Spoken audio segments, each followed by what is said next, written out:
Teori ruang hidup. Teori ini dikemukakan oleh Prof. Dr. Jenderal Karl Hausfer. Ia telah merasakan pahitnya suatu bangsa yang dikalahkan dalam perang, sehingga selain menanggung kerugian material juga akibat moral bangsa Jerman yang harus membayar kerugian perang kepada yang menang. Pada waktu itu, Hausfer menghubungkan ilmu-ilmu bumi dengan geopolitik, dan penghubungan ini Hausfer mendapat jalan keluar yang ditempuh oleh bangsanya. Dari teori tersebut di atas, Jerman menganut teori determinis di dalam penerapan bertambahnya penduduk. Jika suatu bangsa besarnya penduduk lebih banyak dibandingkan dengan luas suatu daerah, maka bangsa tersebut harus berkembang memperluas ruang hidupnya agar segala kebutuhannya dapat tercapai sesuai dengan kemampuannya. Untuk memperoleh tempat kebutuhan hidup dan mencukupi keinginannya merupakan suatu perjuangan bangsa yang merupakan suatu keadilan yang wajar, dan ini juga membawa suatu kesimpulan jalan keluar ke arah pengenalan adanya koloni-koloni di mana bangsa yang mempunyai surplus dapat menempatkan kelebihan penduduknya di daerah tersebut. Teori autarki seperti anggapan Ratzel tentang teori negara sebagai organisme, maka bangsa-bangsa yang sudah maju sebaiknya mampu berdiri sendiri dan tidak mengganggu negara lain. Tetapi kenyataannya tidaklah demikian. Mereka yang sudah maju dan menganggap dirinya tergolong nomor satu tidak membantu, tetapi justru memperalat bangsa-bangsa yang lemah. Terbukti bahwa bangsa yang sudah maju bisa menduduki atau menguasai dan mempengaruhi bangsa yang lemah untuk mempertahankan kelangsungan hidupnya. Berdasarkan hal inilah, maka Jerman dan Jepang bersatu untuk memenuhi kebutuhan-kebutuhan sendiri berdasarkan kekuatan dan kemampuan nasional sendiri untuk memenuhi segala hal demi kelangsungan hidupnya.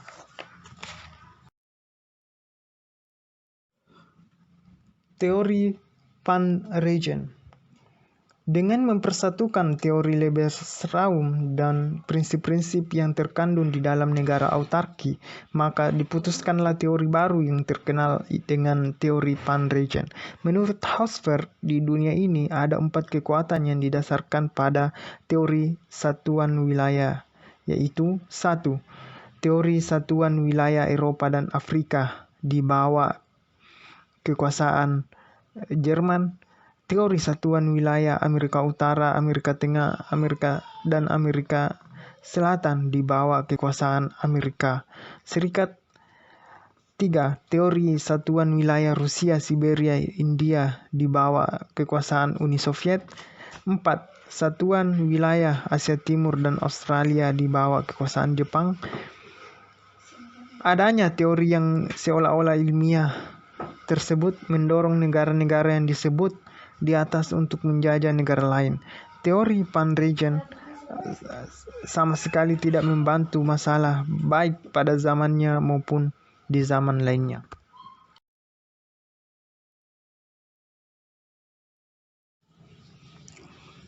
Teori kekuatan laut. Teori ini dianjurkan oleh Albert ten Mahan. Ia adalah seorang ahli dalam sejarah maritim, seorang jurnalis dari salah satu harian di USA, keluaran Columbia University in New York. Pernah menjadi perwira angkatan laut, dan setelah studi formalnya tahun 1869, ia menulis buku-buku yang menyangkut sejarah dan kekuatan di laut. Dari buku tersebut dapatlah diambil kesimpulan sebagai berikut. Suatu negara dapat mempertahankan dirinya bila ia mempunyai angkatan laut yang kuat. Kekuatan laut merupakan kekuatan yang sangat vital bagi negara tersebut. Berarti ia mempunyai kekuatan yang vital untuk menjaga pertumbuhan, kemakmuran, dan keamanan nasionalnya. Suatu kekuatan laut dapat dijamin apabila keenam faktor pokok di bawah ini selalu ada dalam dipelihara keseimbangannya. Keenam faktor tersebut adalah letak geografis, corak pengawasan fisik bumi, cara pembagian pengawasan luas wilayah, jumlah penduduk yang memadai, corak kepribadian nasional dan bangsa yang bersangkutan, sifat dan sistem pemerintahan yang mendukung wawasan kekuatan negara. Teori kekuatan daratan. Teori ini dikemukakan oleh Sir Harford Mackinder, seorang ahli bumi berkebangsaan Inggris. Pokok-pokok teorinya adalah bahwa daerah pedalaman benua Eurasia dinamakan daerah poros atau pivot region. Daerah poros sebagian terletak di Eropa Timur, Asia Utara. Daerah poros ini dilindungi suatu daerah yang dinamakan daerah bulan sabit dalam yang meliputi Eropa Utara, Eropa Barat, Eropa Selatan, dan Eropa Tenggara, serta daerah-daerah dan bulan sabit luar meliputi Kanada, USA, Amerika Tengah, Amerika Selatan, Afrika bagian selatan, Australia, dan Austronesia. Mackinder berpendapat bahwa fisik geografi dari dunia mengalami perubahan secara otomatis, hingga selalu akan terdapat perubahan pandangan terhadap dunia dengan otomatisme perubahan tersebut. Ini berarti bahwa secara filosofis di dunia ini selalu terjadi perubahan yang terus-menerus. Dengan demikian dia mengantarkan teorinya yang baru, dan ini terjadi pada tahun 1919. Mackinder pada waktu itu mengubah teorinya pivot area menjadi teori Heartland. Teori dirgantara. Teori ini menganjurkan kepada kita bahwa dalam perang modern suatu kemenangan dapat dicapai dengan adanya kerjasama yang erat antara kekuatan darat, laut, dan udara.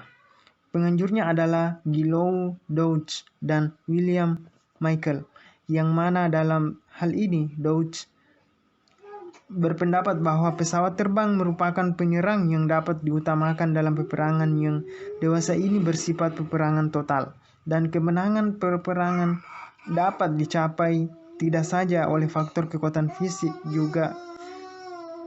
dan faktor fisik juga ikut menentukan.